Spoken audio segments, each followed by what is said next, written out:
ओम शांति। 16 जुलाई 2025। बाबा के महावाक्य। मीठे बच्चे, जो सर्व की सद्गति करने वाला जीवन मुक्ति दाता है, वह आपका बाप बना है। तुम उनकी संतान हो, तो कितना नशा रहना चाहिए। प्रश्न: किन बच्चों की बुद्धि में बाबा की याद निरंतर नहीं ठहर सकती है? उत्तर: जिन्हें पूरा पूरा निश्चय नहीं है, उनकी बुद्धि में याद ठहर नहीं सकती। हमको कौन सिखला रहे हैं, यह जानते नहीं तो याद किसको करेंगे। जो यथार्थ पहचान कर याद करते हैं, उनके ही विक्रम विनाश होते हैं। बाप स्वयं ही आकर अपनी और अपने घर की यथार्थ पहचान देते हैं। ओम शांति। अब ओम शांति का अर्थ तो सदैव बच्चों को याद होगा। हम आत्मा हैं, हमारा घर है निर्वाण धाम व मूल वतन। बाकी भक्ति मार्ग में मनुष्य जो भी पुरुषार्थ करते हैं, उनको पता नहीं कहाँ जाना है, सुख किसमें है, दुख किसमें है, कुछ भी पता नहीं। यज्ञ, तप, दान, पुण्य, तीर्थ आदि करते सीढ़ी नीचे उतरते ही आते हैं। अभी तुमको ज्ञान मिला है तो भक्ति बंद हो जाती है। घंटे, घड़ियाल आदि वह वातावरण सब बंद। नई दुनिया और पुरानी दुनिया में फर्क तो है ना। नई दुनिया है पावन दुनिया। तुम बच्चों की बुद्धि में है सुख धाम। सुख धाम को स्वर्ग, दुख धाम को नरक कहा जाता है। मनुष्य शांति चाहते हैं, परंतु वहां कोई भी जा नहीं सकते। बाप कहते हैं, मैं जब तक यहाँ भारत में न आऊं, तब तक मेरे सिवाय तुम बच्चे जा नहीं सकते। भारत में ही शिव जयंती गाई जाती है। निराकार जरूर साकार में आएगा ना। शरीर बिगर आत्मा कुछ कर सकती है क्या? शरीर बिगर तो आत्मा भटकती रहती है, दूसरे तन में भी प्रवेश कर लेती है। कोई अच्छे होते हैं, कोई चंचल होते हैं, एकदम तवाई बना लेती है। आत्मा को शरीर जरूर चाहिए। वैसे ही परमपिता परमात्मा को भी शरीर ना हो तो भारत में क्या करेंगे। भारत ही अविनाशी खंड है। सतयुग में एक ही भारत खंड है और सब खंड विनाश हो जाते हैं। गाते हैं, आदि सनातन देवी देवता धर्म था। यह लोग फिर आदि सनातन हिंदू धर्म कह देते हैं। वास्तव में शुरू में कोई हिंदू नहीं, देवी देवताएं थे। यूरोप में रहने वाले अपने को क्रिश्चियन कहते हैं। यूरोपियन धर्म थोड़े ही कहेंगे। यह हिंदुस्तान में रहने वाले हिंदू धर्म कह देते। जो दैवी धर्म श्रेष्ठ थे, वही 84 जन्मों में आते धर्म भ्रष्ट बन गए हैं। देवता धर्म के जो होंगे, वही यहाँ आएंगे। अगर निश्चय नहीं तो समझो इस धर्म के नहीं हैं। भल यहाँ बैठे होंगे तो भी उनकी समझ में नहीं आएगा। वहाँ कोई प्रजा में कम पद पाने वाला होगा। चाहते सब सुख शांति हैं, वह तो होता है सतयुग में। सब तो सुखधाम में जा नहीं सकते। सब धर्म अपने अपने समय पर आते हैं। अनेक धर्म है, झाड़ वृद्धि को पाता रहता है। मूल थोर है देवी देवता धर्म। फिर है 3 ट्यूब। स्वर्ग में तो यह हो ना सके। द्वापर से लेकर नए धर्म निकलते हैं। इनको वैरायटी ह्यूमन ट्री कहा जाता है। विराट रूप अलग है। यह वैरायटी धर्मों का झाड़ है। किस्म किस्म के मनुष्य हैं। तुम जानते हो कितने धर्म हैं? सतयुग आदि में एक ही धर्म था। नई दुनिया थी। बाहर वाले भी जानते हैं, भारत ही प्राचीन बहिष्ठ था। बहुत साहूकार था, इसलिए भारत को बहुत मान मिलता है। कोई साहूकार गरीब बनता है तो उस पर तरस खाते हैं। बेचारा भारत क्या हो पड़ा है। यह भी ड्रामा में पार्ट है। कहते भी हैं सबसे जास्ती रहमदिल ईश्वर ही है, और आते भी भारत में हैं। गरीबों पर जरूर साहूकार ही रहम करेंगे ना। बाप है बेहद का साहूकार, ऊंच ते ऊंच बनाने वाला। तुम किसके बच्चे बने हो? वह भी नशा होना चाहिए। परमपिता परमात्मा शिव की हम संतान हैं, जिसको ही जीवन मुक्ति दाता सद्गति दाता कहते हैं। जीवन मुक्ति पहले पहले सतयुग में होती है।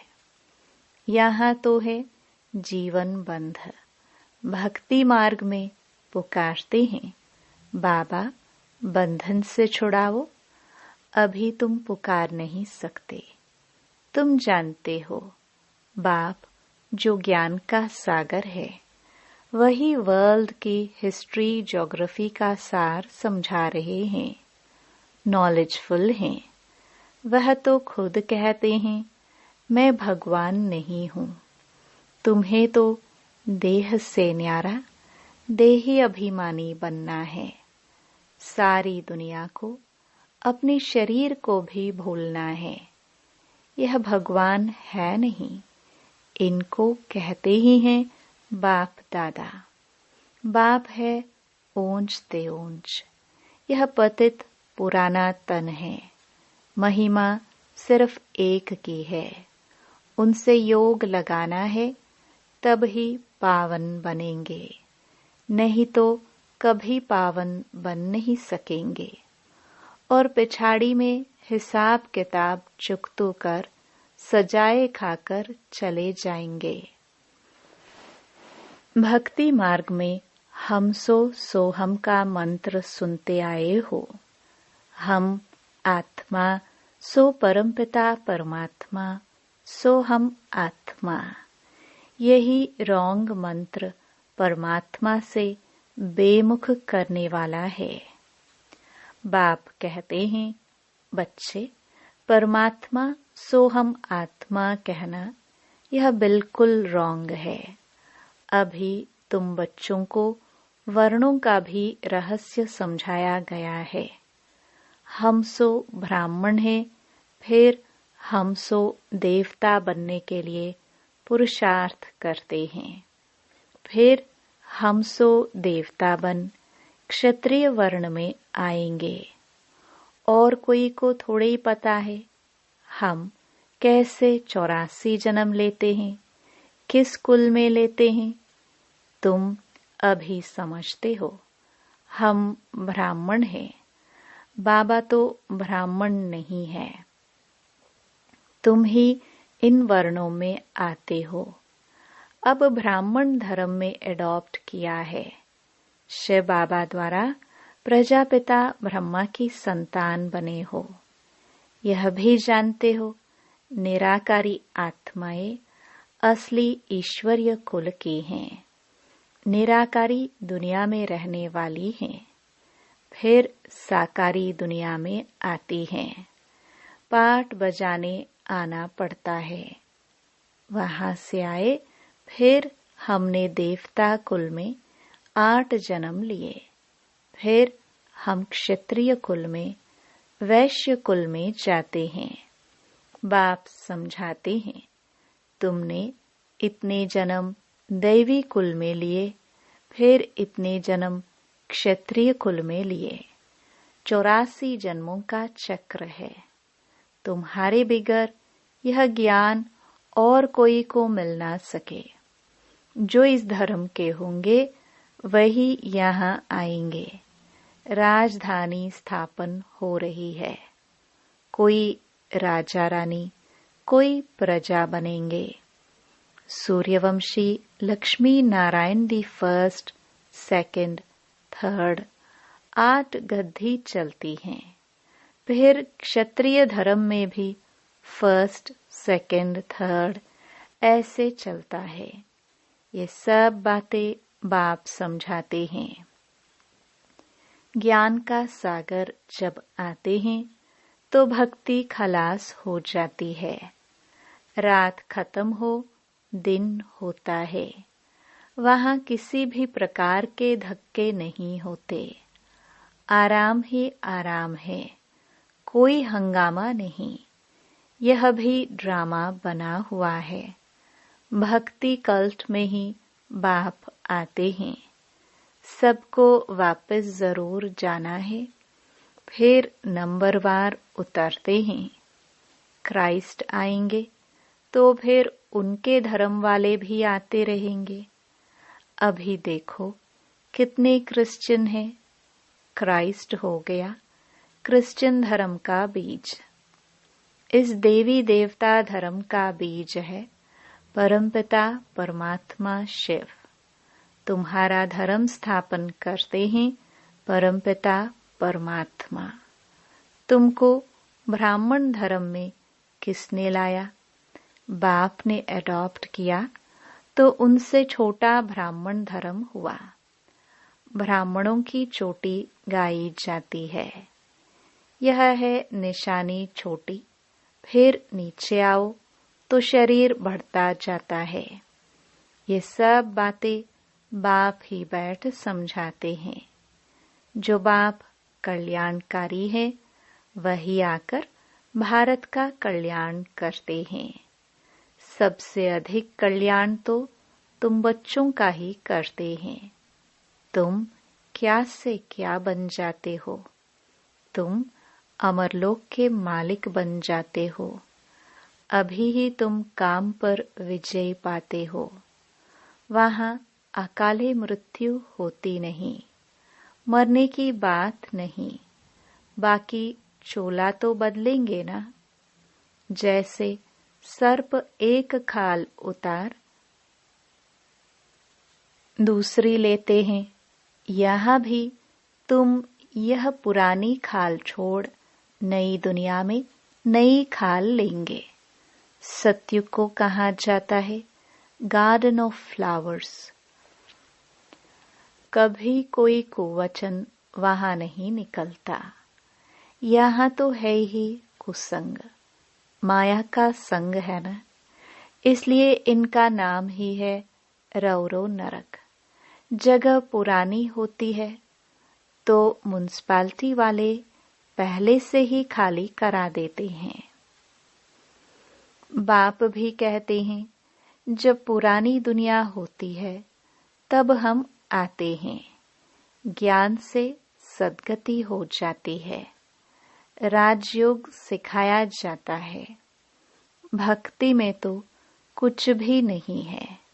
हाँ, जैसे दान पुण्य करते हैं तो अल्पकाल के लिए सुख मिलता है। राजाओं को भी सन्यासी लोग वैराग्य दिलाते हैं। यह तो काग विष्टा समान सुख है। अभी तुम बच्चों को बेहद का वैराग्य सिखाया जाता है। यह है ही पुरानी दुनिया। अब सुखधाम को याद करो। फिर वाया शांति धाम यहाँ आना है।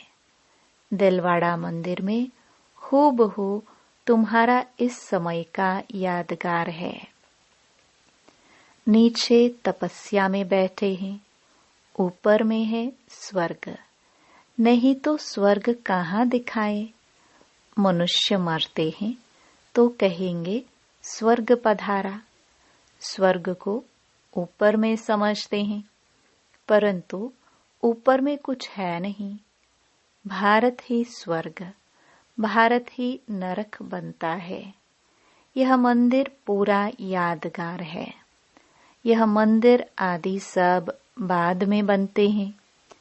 स्वर्ग में भक्ति होती नहीं, वहां तो सुख ही सुख है। बाप आकर सब राज समझाते हैं और सब आत्माओं के नाम बदलते हैं।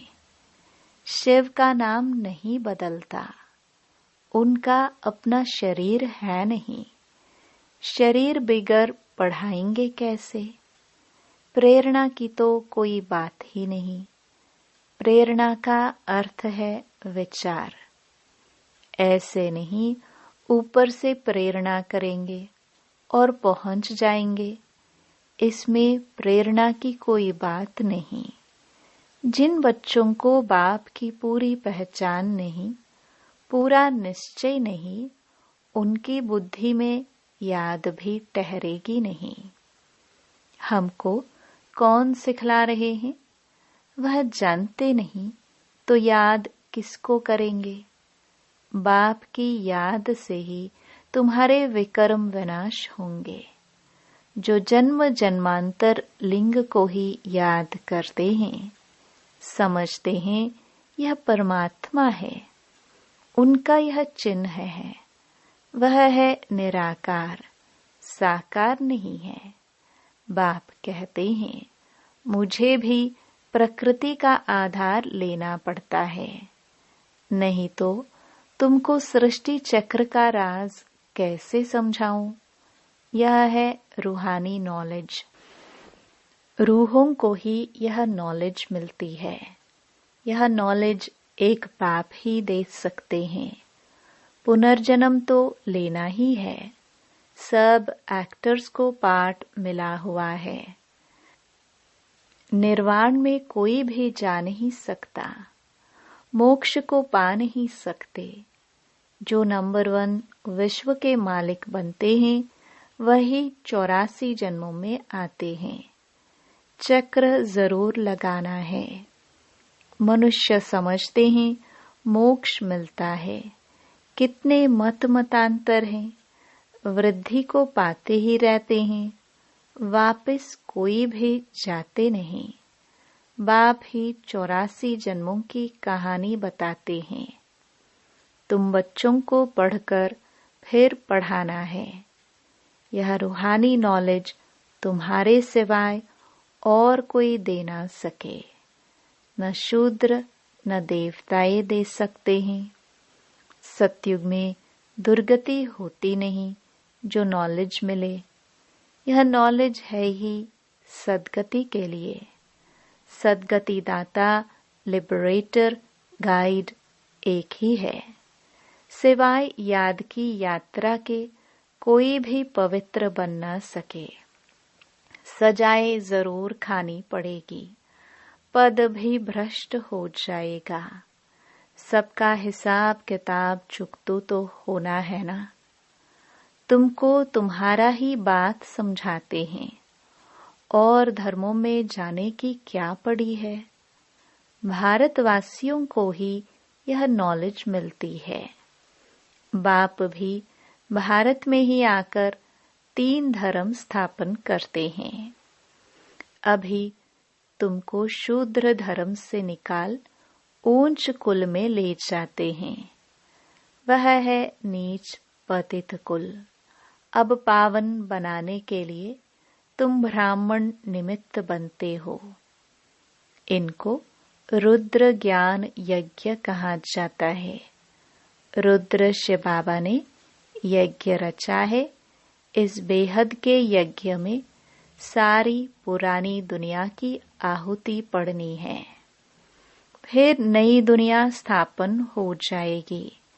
पुरानी दुनिया खत्म होनी है।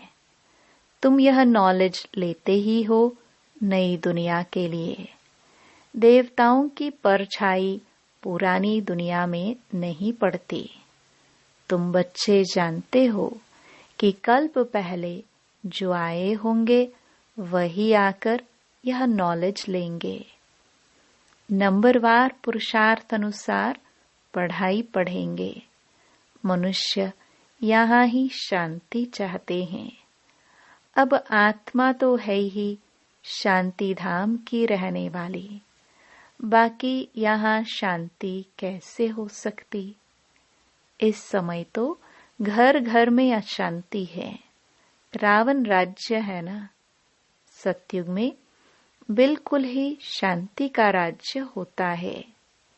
एक धर्म, एक भाषा होती है। अच्छा, मीठे मीठे सिखिलदे बच्चों प्रति मात पिता बाप दादा का याद प्यार और गुड मॉर्निंग। रूहानी बाप की रूहानी बच्चों को नमस्ते। धारणा के लिए मुख्य सार। पहला, इस पुरानी दुनिया से बेहद का वैरागी बन अपनी देह को भी भूल शांति धाम और सुख धाम को याद करना है। निश्चय बुद्धि बन याद की यात्रा में रहना है। दूसरा, हम सोहम के मंत्र को यथार्थ समझकर अब ब्राह्मण सो देवता बनने का पुरुषार्थ करना है। सभी को इसका यथार्थ अर्थ समझाना है। वरदान। अंतर्मुखता के अभ्यास द्वारा अलौकिक भाषा को समझने वाले सदा सफलता संपन्न भव। जितना जितना आप बच्चे अंतर्मुखी स्वीट साइलेंस स्वरूप में स्थित होते जाएंगे, उतना नयनों की भाषा, भावना की भाषा और संकल्प की भाषा को सहज समझते जाएंगे। यह 3 प्रकार की भाषा रूहानी योगी जीवन की भाषा है। यह अलौकिक भाषाएं बहुत शक्तिशाली हैं। समय प्रमाण इन तीनों भाषाओं द्वारा ही सहज सफलता प्राप्त होगी। इसलिए अब रूहानी भाषा के अभ्यासी बनो। स्लोगन। आप इतने हल्के बन जाओ जो बाप आपको अपनी पलकों पर बिठाकर साथ ले जाए। अव्यक्त इशारे। संकल्पों की शक्ति जमा कर श्रेष्ठ सेवा के निमित्त बनो। वर्तमान समय विश्व कल्याण करने का सहज साधन अपनी श्रेष्ठ संकल्प की एकाग्रता है। इससे ही सर्व आत्माओं की भटकती हुई बुद्धि को एकाग्र कर सकेंगे। विश्व की सर्व आत्माएं विशेष यही चाहना रखती हैं कि भटकी हुई बुद्धि एकाग्र हो जाए, वामन चंचलता से एकाग्र हो जाए। इसके लिए एकाग्रता अर्थात सदा एक बाप दूसरा ना कोई, इस स्मृति से एक रस स्थिति में स्थित होने का विशेष अभ्यास करो। ओम शांति।